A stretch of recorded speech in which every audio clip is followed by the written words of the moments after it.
glória. Pai do Senhor. Pai do Senhor. Toma o seu assento, por favor. Opa, ele veio, ó. O irmão do Glória veio. Glória a Deus. Dá um pouquinho do piano aqui para mim. Só para mim da base. O Melf, que bom que eu estou aqui.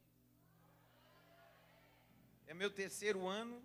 Se o ano que vem não me convidarem, mesmo assim eu virei para fazer o diaconato, porque eu não posso ficar fora.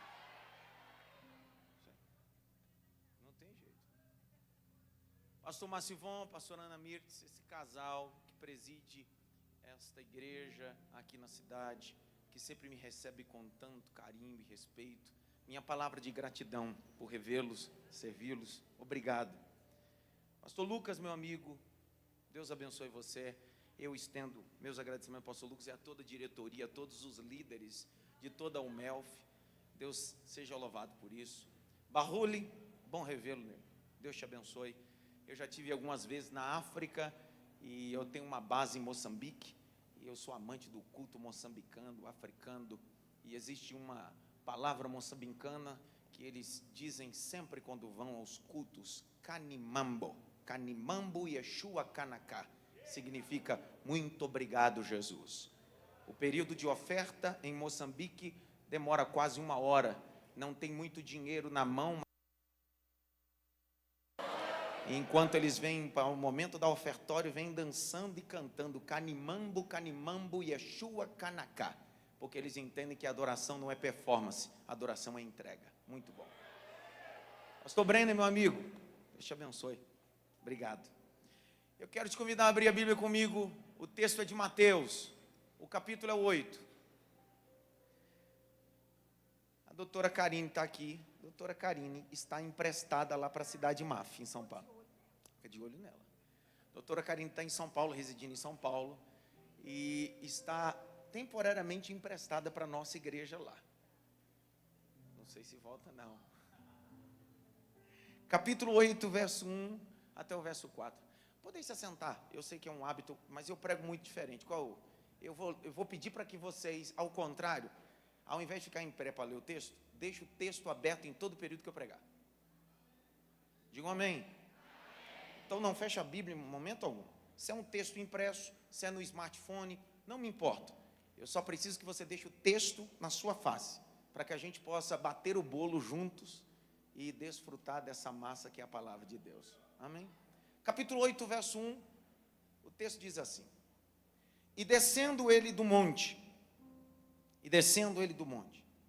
seguia uma grande multidão. E eis que veio um leproso. Grite bem alto, leproso.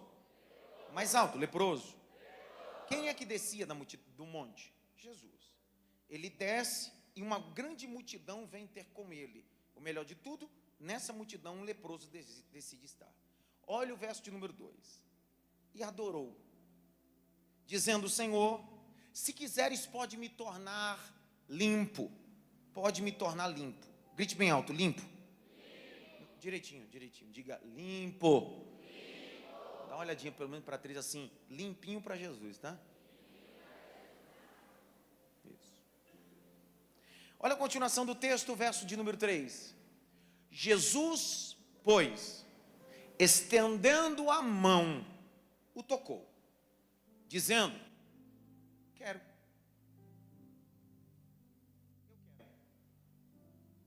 Eu decido o que quero. Sou eu que faço o que quero. Tudo que você fez não me impressionou, porque quando eu quero, nada e ninguém pode me parar. Eu quero. Eu vi 3 aleluia. Eu quero. Aí olha o texto: recebe sua chave de vitória. Não é isso que está escrito? Não? Recebe sua casa própria. É o que está escrito? E eu não estou dizendo que estou contra nada disso.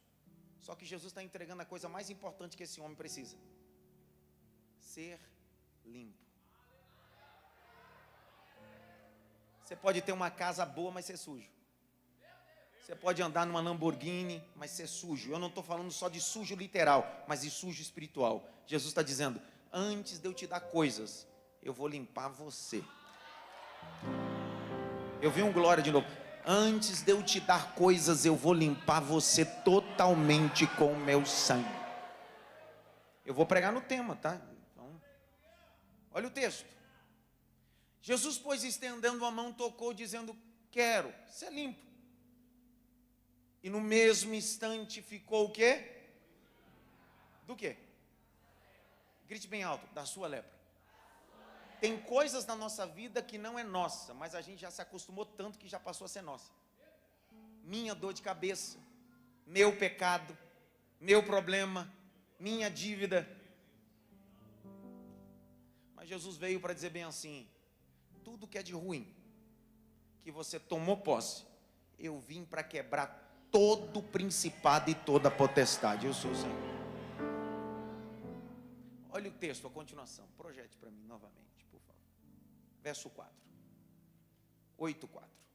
Disse-lhe então Jesus: olha, não contes a ninguém, mas vai, mostra-te ao sacerdote e apresenta a oferta que Moisés determinou, para que sirva de, mais alto, testemunho. Grite bem alto: santidade. É um testemunho. Vamos ler mais um texto? Abra comigo o texto de Levítico, capítulo 20, verso 26. Nós lemos Levítico 20, 26, depois voltamos para Mateus 8 e deixa aberto lá. Levítico 20, 26. 26. Isso. Sereis para mim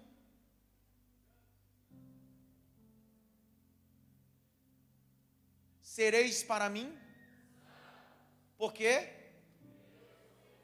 Sou o quê? De novo. Sereis para mim, porque eu sou o quê?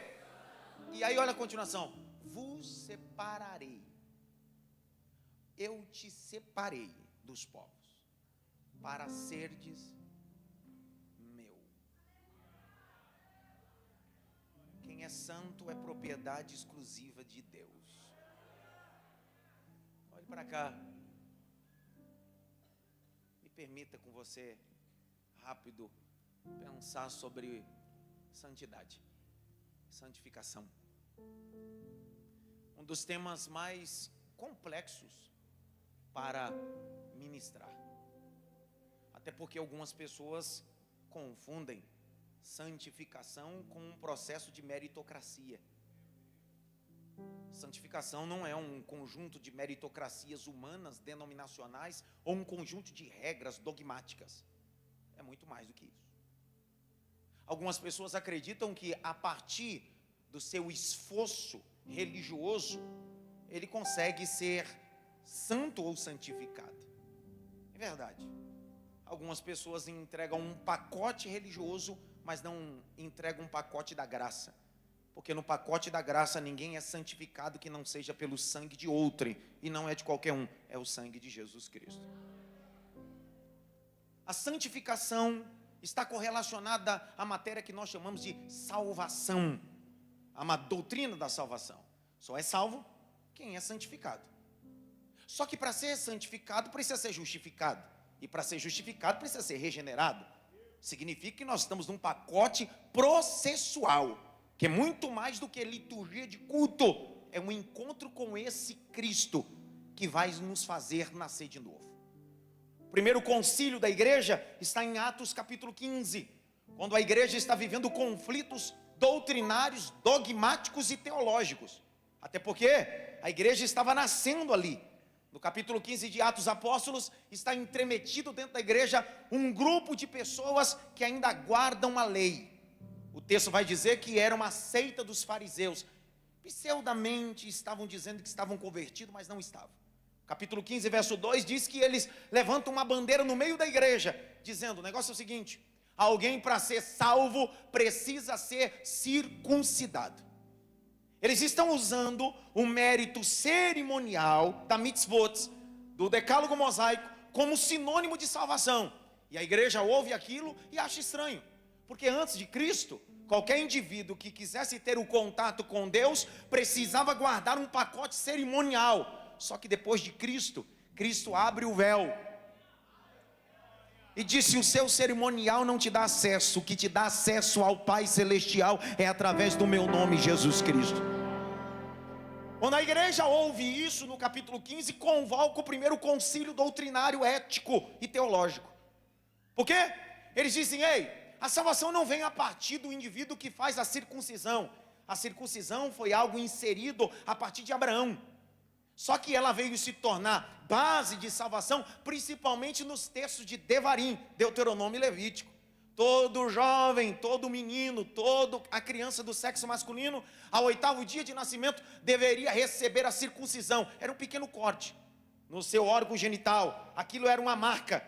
Por isso a gente entende, quando Davi vai até o vale de Elá e olha para o gigante filisteu, diz para ele: quem é esse circunciso? Por quê? Porque ele era circuncidado. E dentro do cerimonial era o seguinte: alguém que era circuncidado era separado para Deus, separado para agradar a Deus, separado para glorificar a Deus. Então, eles estão dizendo: alguém só pode ser salvo se for circuncidado. Só que Jesus não veio circuncidar a carne.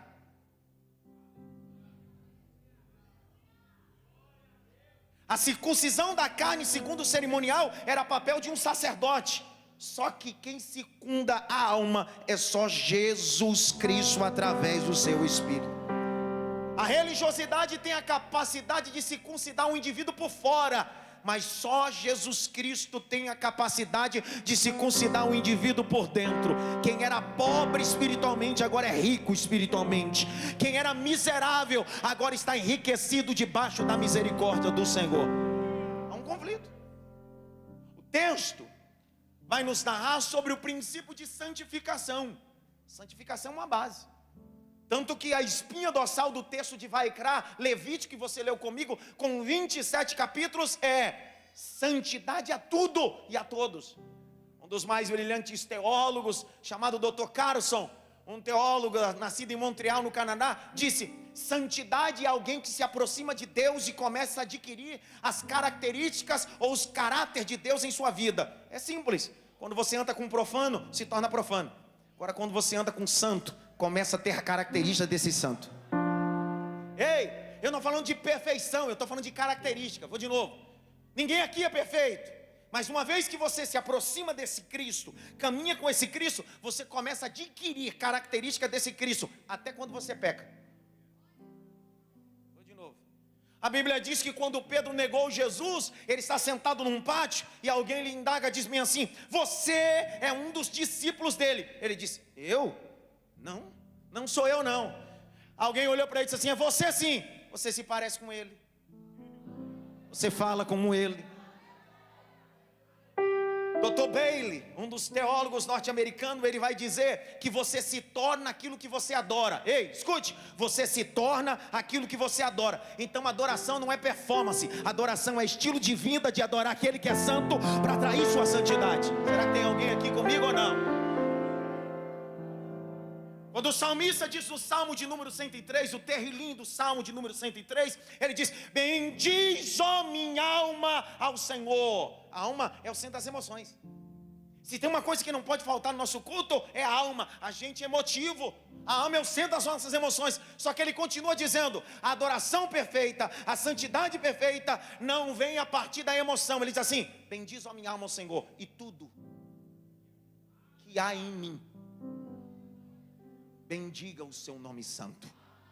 Ele está dizendo: a minha santidade não é quando eu canto, quando eu prego. Minha santidade é quando eu estou na universidade, na faculdade.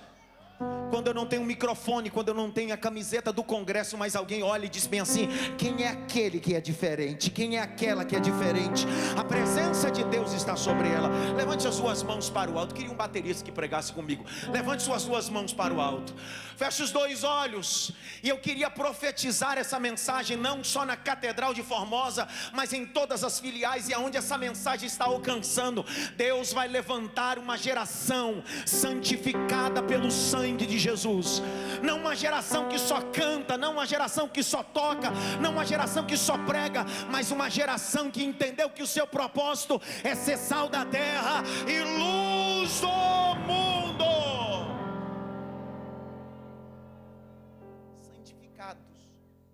Olhe para cá. Por que eu abri esse texto?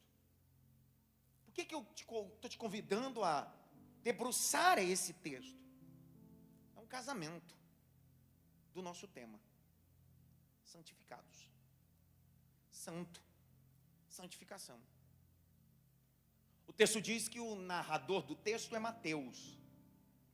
Mateus vai narrar um milagre de Jesus. Vai narrar o que? O que, pessoal? Escute-me. Se você ler Mateus, Marcos, Lucas e João, os 4 vão fazer um compêndio de uma série de milagres. Se você for exaurir ali, você vai descobrir que eles vão relatar de forma fidedigna 35 milagres. Quantos milagres? 35. De Mateus, Marcos, Lucas e João, eles vão relatar 35 milagres. Só que Jesus não fez só 35.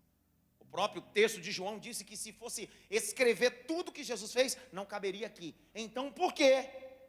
Tem 35 milagres. Jesus não fazia milagre por fazer. Jesus não queria ser reconhecido como curandeiro. O curandeirismo já acontecia antes de Cristo. Só que curar era um dos sinais do Messias. Então, verdade? Que o texto diz que quando João Batista está preso, a ponto de ser decapitado, ele chama os seus discípulos e diz bem assim: vai até o Jesus, pergunta para ele se ele é o Messias ou tem outro. Porque no dia da crise a gente tem dúvida, mas Jesus é poderoso de tirar todas as nossas dúvidas.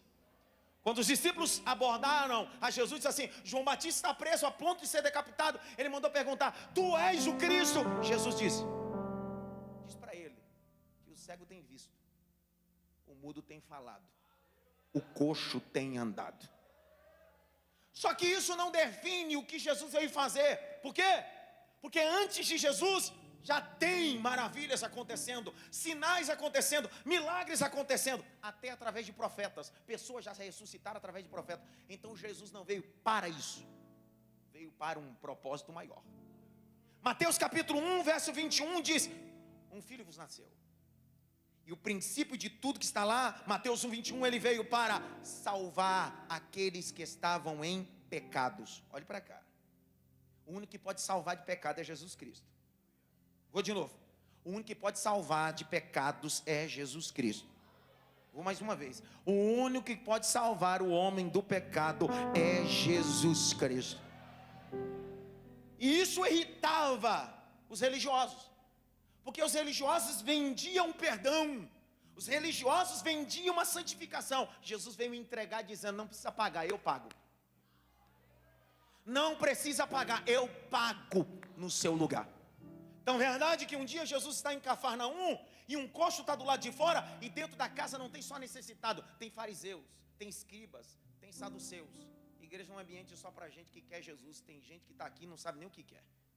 O texto diz que 4 homens pegaram um coxo, destelharam e desceram o coxo. Quando Jesus olhou para o coxo, Jesus poderia dizer bem assim: toma a tua cama e anda. Sim ou não? Mas não foi a primeira coisa que ele fez. Jesus olhou para um homem e disse assim: perdoado estão os teus pecados. Entendeu ou não? Vou de novo. Jesus não veio estabelecer o ministério de curandeiro. Jesus veio dar o que a humanidade precisava: perdão de pecados, santificar a humanidade. Quando Jesus olhou para o coxo e disse: perdoados estão os seus pecados, os fariseus que estavam dentro da casa, os saduceus, escribas, não disseram nada. Só que o texto vai dizer: e Jesus, sondando os seus corações, observou que eles murmuravam. E aí Jesus olhou e disse assim: o que é mais poderoso? Dizer para esse homem: toma a tua cama e anda, ou perdoa os pecados? Quando Jesus acabou de dizer isso, Jesus disse a esse homem: pega a tua cama e anda.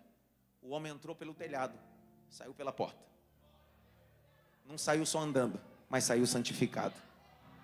Vou de novo. Não saiu só andando, saiu santificado. Vou falar até uma hora que você entendeu. Não saiu só andando, saiu daqui santificado. Jesus não quer curar só seu corpo. Jesus quer te dar uma coisa que nenhuma religião pode dar, nenhuma autoridade sacerdotal pode dar. Só Jesus Cristo pode perdoar pecados. Só Jesus Cristo pode perdoar pecados. Isso. Grite bem alto: santificação. Dentre esses 35 milagres, esse é um.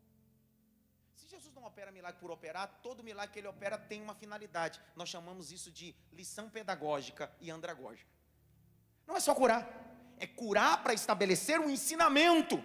Então ele diz: registra isso. Mateus, no capítulo 8, verso 1, vai dizer que Jesus descia da montanha. Descia da onde? Da montanha. Estava fazendo o quê? É só ler o capítulo 5. Se você voltar ao capítulo 5 de Mateus, o verso 1, está escrito que Jesus subiu. E ele só vai descer no capítulo 8, verso 1. Há uma lacuna entre esses capítulos. A lacuna que nós chamamos é: Jesus não está operando nenhum milagre.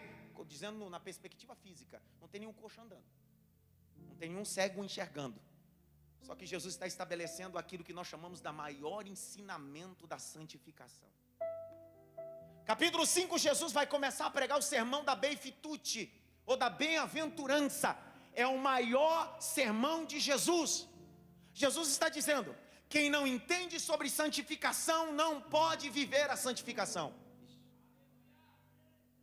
Mahatma Gandhi, um grande estadista indiano, ele dizia uma coisa: ainda que todos os livros de todas as religiões se perdessem e tivesse pelo menos o Sermão da Montanha, não perderíamos nada, porque o Sermão da Montanha de Jesus é uma síntese moral, ética e social. Jesus está ensinando não só para discípulos, Jesus está ensinando à humanidade. Jesus vai ensinar sobre perdão, Jesus vai ensinar sobre compaixão, Jesus vai falar sobre verdade, Jesus vai falar sobre proatividade. Do capítulo 5 até o capítulo 7, quando Jesus desce, o texto diz que a multidão vem ter com ele. Olhe para cá e me escute. O sermão da montanha Jesus não fez com a multidão em pé, Jesus fez com a multidão sentada. Jesus está dizendo: santificação se aprende aos colos de um pai. Santificação é alguém que se submete a entender os seus processos. Santificação não é um ambiente emocional, santificação é um ambiente processual. Jesus está dizendo bem assim: eu ensinei a vocês, vocês aprenderam sentado. Me escute, por favor, os grandes avivamentos nunca aconteceram com as pessoas em pé, sempre aconteceram com as pessoas sentadas. O sermão da montanha está todo mundo sentado. Na multiplicação dos pães, Jesus manda todo mundo sentar. Em Atos capítulo 2, os 120 estavam sentados quando o Espírito desceu.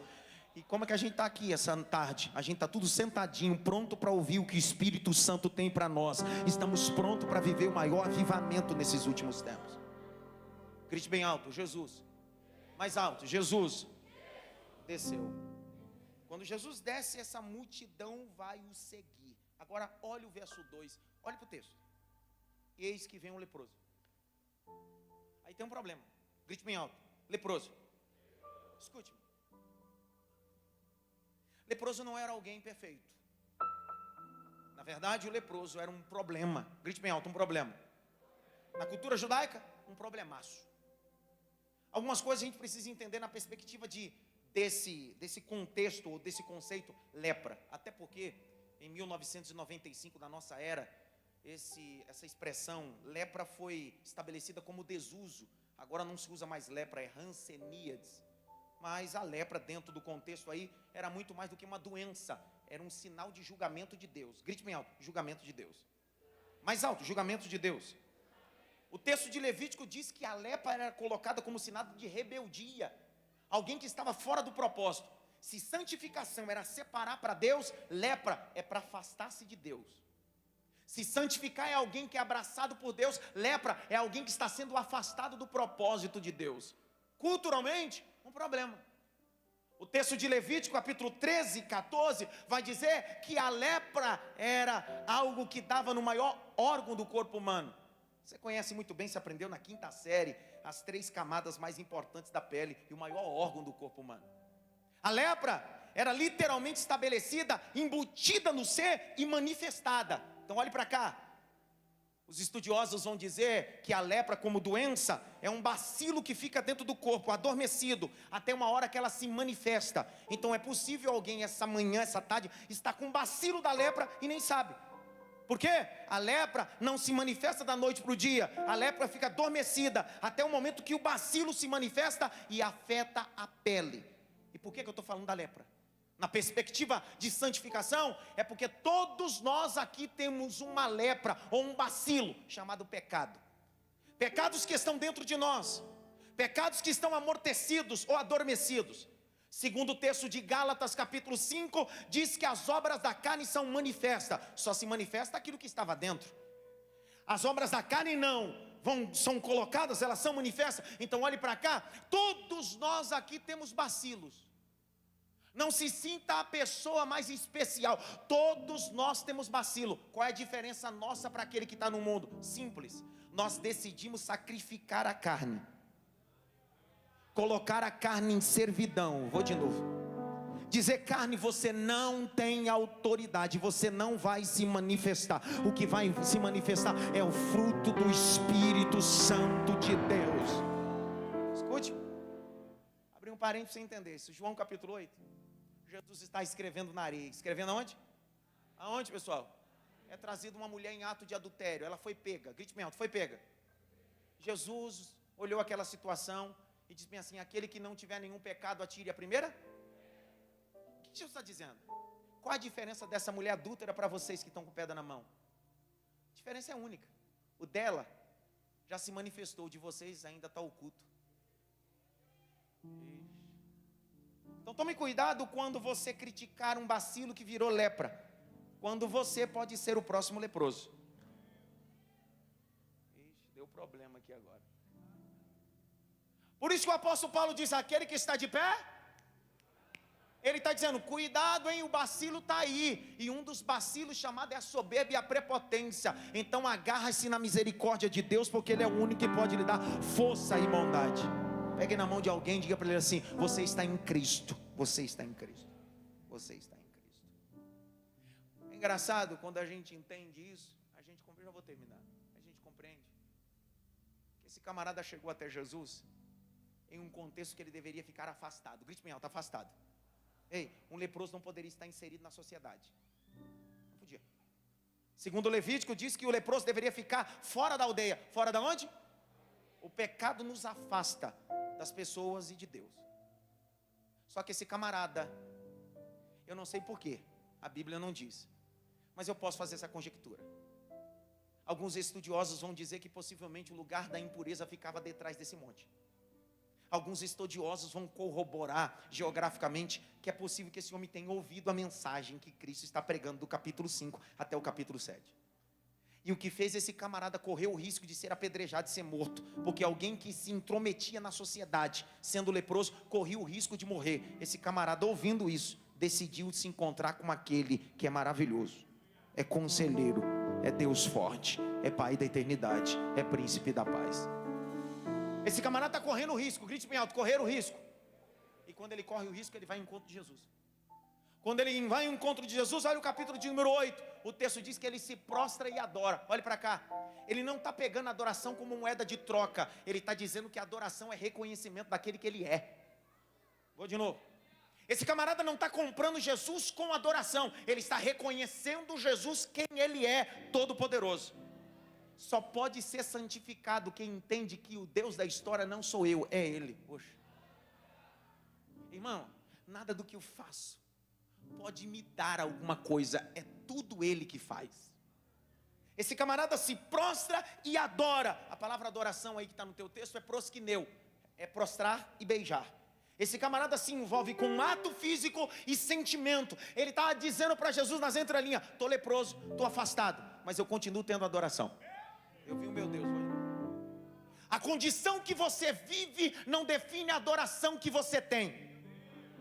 Ei, você pode estar vivendo um momento de pecado, mas quando você reconhece que Ele é poderoso, Ele inclui a santificação, a regeneração, processo.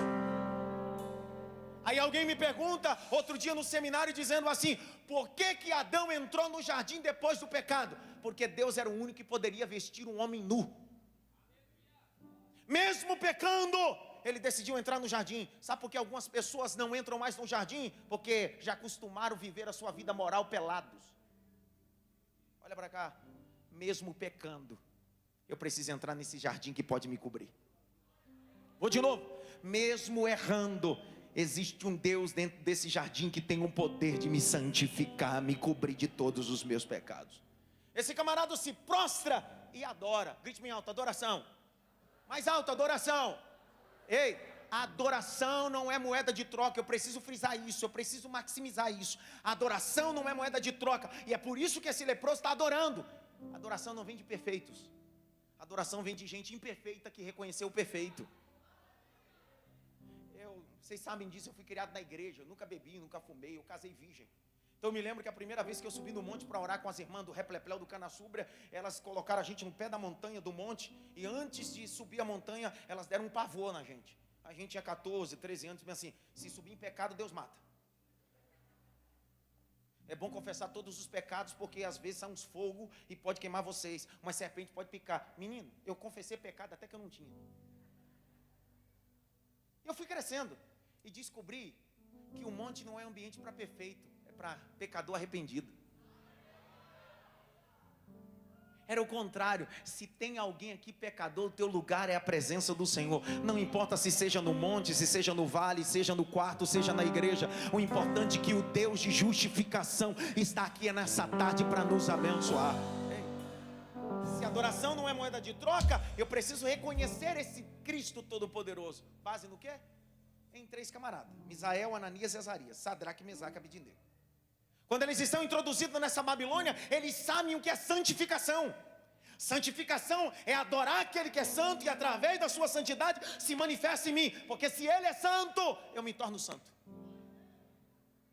Se ele é fiel, eu me torno fiel. Porque se eu me torno aquilo que me adoro, eu estou refletindo a sua glória em mim. Aí eles olham e dizem assim: tem uma bagunça, tem um carnaval aqui na Babilônia, está tocando, tem que dançar. E pior de tudo, tem que se prostrar. Ele disse: ei, o que santifica o meu coração não é o ambiente onde eu estou, mas eu que estou nesse ambiente mudo esse ambiente.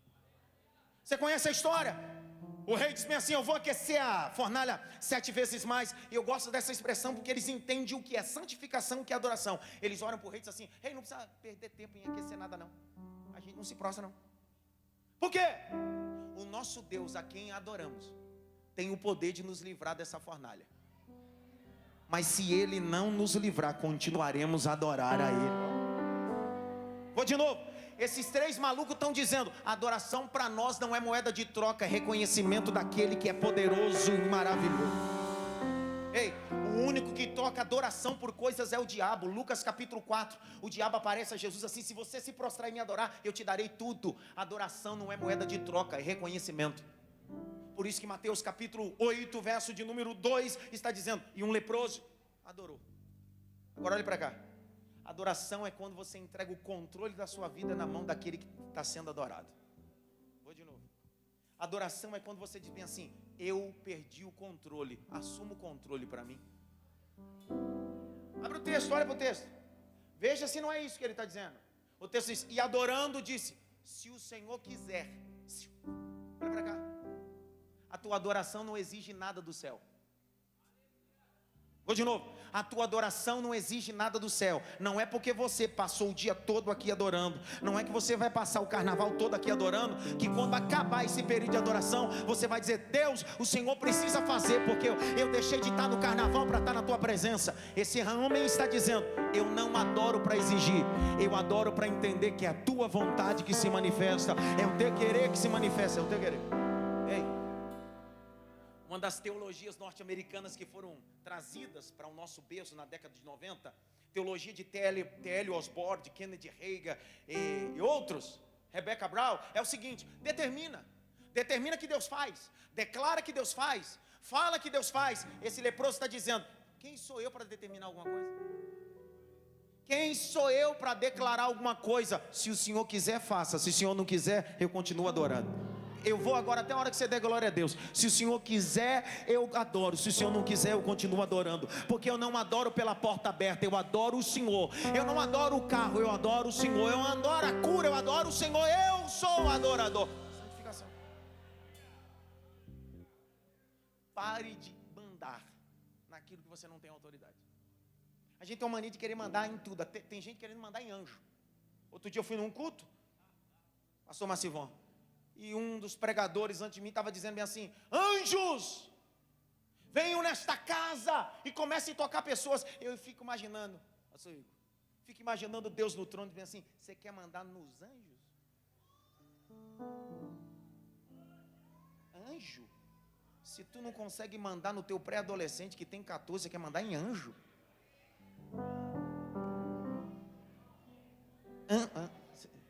Ninguém fala nada comigo. Quer mandar em anjo? A palavra anjo em hebraico é malar. Segundo o contexto rabínico, o anjo só recebe ordem do Eterno, do Baruch Hashem. E não é eu que digo, nem rabino que diz, nem exegeta que diz, é a Bíblia que diz: eu, o Senhor, darei ordem aos meus anjos ao seu respeito. Vou de novo, ele diz assim: você não manda, eles te servem, mas o único que manda neles sou eu. Quer ver uma coisa? Contexto jurídico. Um militar serve a sociedade, sim ou não? Está a serviço da sociedade, sim ou não? Recebe ordem da sociedade? Ah, não? Não deveria? Já que ele está ali para servir a sociedade?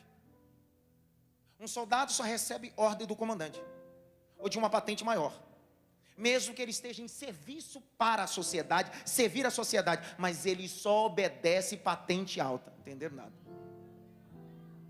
Me escute, por favor. Você não manda em anjo, você não manda em céu. Então, quando você for adorar, não determine, não declare nada. Faça como um leproso. Se o Senhor quiser, faça. Se o Senhor quiser, faça. Se o Senhor quiser, faça. Se o Senhor quiser, faça. Se o Senhor quiser, faça. C.S. Lewis, um dos mais brilhantes escritores, vai dizer: eu não oro para mudar Deus, eu oro para aceitar a vontade de Deus na minha vida. A oração não muda Deus, a oração me faz aceitar o que Deus tem para mim.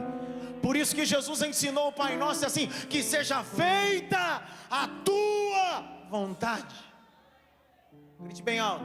Um leproso está adorando e pedindo que Jesus faça a sua vontade. Pergunta: esse homem tinha lepra na carne, mas não tinha lepra na alma. Vou de novo. Esse homem tinha um problema de hanseníase na pele. Ele estava com uma pele, com uma doença, mas a alma dele estava curada. Faça um contraponto. É possível essa tarde eu não ter a lepra física, mas ter uma lepra na minha alma. Acabou, glória. E prostrando-se, adorou e disse: se o Senhor quiser. Jesus olhou para ele e disse assim: eu quero. Vou de novo: eu quero. Jesus está dizendo: eu não vou fazer porque você saiu do leprosário, eu não vou fazer porque você me adorou, eu vou fazer porque eu quero. É o mesmo Jesus do capítulo 15 de Lucas, quando Zaqueu subiu na figueira e Jesus olhou para ele e disse assim: desce depressa, porque hoje me convém. Ele está dizendo: eu não vou porque você subiu na figueira, eu não vou porque eu vou porque eu quero. Nenhuma das nossas performances religiosas pode contribuir para a santificação. A santificação é uma obra do Espírito Santo estartado por Jesus Cristo. Santificação. Grite bem alto: santo. Mais alto: santo. Sou santo por quem e para quem? Jesus olha para ele e diz assim: eu quero. Se Jesus quer, por que Jesus vai tocar nele? Você já pensou nisso? Se Jesus é poderoso, através da sua palavra, Ele criou céus e terra e sua maravilha, através do poder da palavra criacionista. Ele poderia dizer para aquele leproso: seja curado, seja purificado, sim ou não? Só que Ele decidiu tocar. Olhe para cá. Jesus vai tocar naquilo que tudo que Ele toca fica sujo. O leproso, segundo o Levítico capítulo 14, a lepra saía do corpo e ia para a parede da casa. Os tijolos ficavam com lepra. Tinham que raspar a lepra e esperar 7 dias. Se a lepra voltasse, raspava de novo. Se não desse jeito, derrubava a casa. A lepra era terrível, saía de pessoas e afetava coisas. Tudo que tocava ficava leproso. Lá vai Jesus e ele diz bem assim: tudo que a lepra toca fica imundo, mas tudo que eu toco fica limpo. Vou de novo. Se esse camarada tocasse no filho, ficava imundo. Se ele tocasse na casa, ficava imundo. Se ele tocasse no carro, ficava imundo. Lá vem Jesus e diz assim: eu poderia só falar, mas eu decidi tocar. Essa tarde, meu pedido ao Espírito Santo não é só que Ele fale, mas que Ele possa nos tocar essa tarde. Tocar através do seu amor, da sua bondade, da sua misericórdia, nos santificando nele. Aleluia. Jesus disse: eu quero. Grite bem alto: Ele quer. Mais alto: Ele quer. É Ele que quer. E quando Ele quer, ninguém pode impedir. Quando Ele quer, ninguém pode impedir. Ele toca. E o camarada foi purificado. Grite bem alto, purificado. Mais alto, purificado. Acabou aí, sim ou não? Não. E eu caminho para o final agora. Quando Jesus toca nele, Jesus olha para ele e diz bem assim: vai e apresenta-te ao sacerdote. E oferece a oferta que Moisés determinou que sirva de testemunho. Fechei a Bíblia. Santificação não é ausência de liderança nem ausência de igreja. Santificação é a habilitação de viver em comunidade. Alguém que foi purificado, santificado, não é alguém que anda independente, é alguém que anda em unidade. Não existe cristianismo sozinho. Não existe santificação sozinha. Jesus veio santificar a igreja, não veio santificar só você.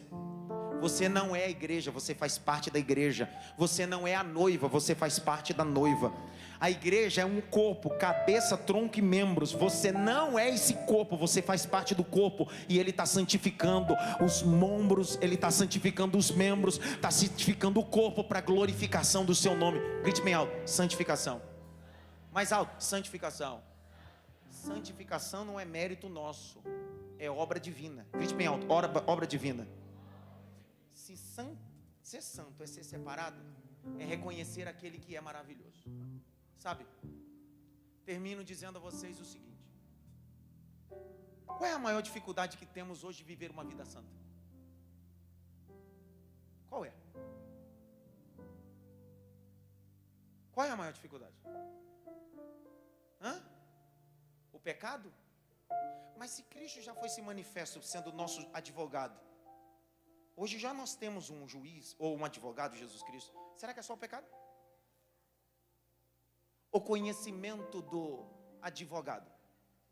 Percebeu que a gente conhece mais sobre pecado do que sobre graça? Temos PhD, pós-doc sobre pecado, mas não entendemos nada sobre santificação, misericórdia e bondade. Às vezes, quando eu estou em palestras, eu recebo várias mensagens de jovens assim: pode usar isso, pode usar aquilo, pode fazer isso, pode fazer aquilo. Eles estão preocupados em saber sobre pecado, mas são analfabetos sobre graça, bondade e misericórdia. Quando você se encontra com o Cristo da graça, coisas superficiais já não são mais relevantes. Você entende através do propósito de Jesus Cristo. Esse homem se apresenta dentro do cerimonial de Levítico 14. Tinha 2 aves. Quantas aves? Levava-se. É disso que Jesus está falando. Pega essas 2 aves e leva como oferta. É o cerimonial do ex-leproso. Uma ave será morta. O sangue dela será colocado em um vaso de barro com pau de cedro. A outra ave, viva, deve ser lambuzada nesse sangue e solta. E o sacerdote deverá gritar: mais um leproso foi purificado e tem dignidade de voltar ao seu lugar. O camarada vai para o templo, pega a oferta, entrega ao sacerdote, ele mata uma pomba, solta outra. E está dizendo: será que Jesus veio para estabelecer a lei ou para implantar uma nova doutrina? Na verdade, Jesus veio explicar a lei. O que Jesus estava dizendo é o seguinte: toda a humanidade era leprosa, mas eu vim como uma única pomba, morta. Não há a segunda pomba sem a primeira pomba morra. A primeira pomba que é Jesus morre. A segunda pomba, que é o Espírito Santo do Senhor, é solta. Está gritando publicamente: não há mais leprosos. O sangue de Jesus Cristo purificou de todo o pecado. Só que, para entender o processo da santificação, eu preciso reconhecer Jesus Cristo. Grite bem alto: Jesus Cristo. Fique em pé. Jesus Cristo.